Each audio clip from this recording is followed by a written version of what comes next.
Alright, hello, this is Jonathan Johnson today here. We're going to be working with Packet Tracer again. Today we're going to be configuring static NAT on a Cisco router. Our objectives are to configure the customer Cisco 1841 ISR to use NAT and also to verify the configuration. Background preparation is in this activity you will continue the configuration of the Cisco 1841 ISR router for the customer network by configuring NAT. The customer needs to provide a global IP address for the customer server because the internal network has been configured with a private address range. Static NAT is needed to translate the customer server private IP address to a public IP address. So after you configure the NAT, you will verify the configuration using the ISP workstation to ping the customer server by pinging at global IP address. So for this activity, both the user and privilege exec passwords are Cisco. Step 1 will be to configure the static NAT. So from the customer workstation, we're going to use a console cable and terminal emulation software to connect to the console of the customer Cisco 1841 ISR. So from customer workstation, we're going to go to cables or connections, and then go from here. We're going to go from the workstation right here, customer workstation. We're going to connect it to if I can see here, we're going to connect it to customer router through console. Okay, now that's connected. Now we're going to go log on to the console of the customer Cisco 1841 ISR and enter global configuration mode. So we're going to go here, and at the top we're going to click desktop and then go terminal. Okay, and we're going to log on. Its password is Cisco. So now that we're on here, we're going to go enable, then we're going to go Cisco again, and conf T to get in the global configuration mode. Okay, now that we're here, we're going to go interface, fast Ethernet, fast Ethernet 0/0. We're going to go enter, then we're going to go IP NAT inside, enter, and then we're going to go exit. Okay, and then we're going to configure the serial 0-0-0 interface as the outside NAT interface. We're going to go interface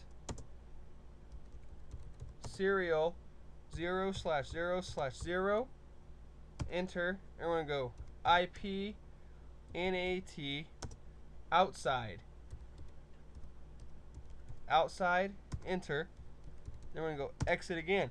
And now we're going to configure the static NAT mapping that maps the internal 192.168.1.10 address to the 209.165.200.227 external address.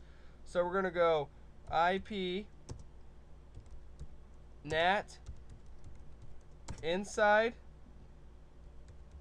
source, and then we're going to go static 192.168.1.10 space 209.165.200.227, enter, and then we're going to go exit. Okay, and then we're going to close the terminal emulation software on the customer workstation.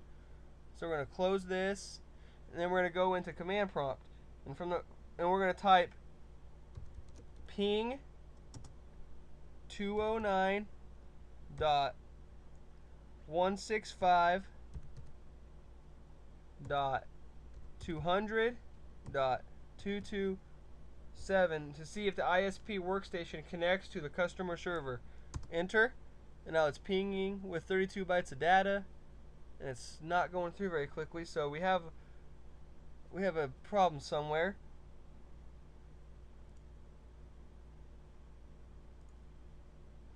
Well, it says sent 4, received 3. Here, let's ping it again.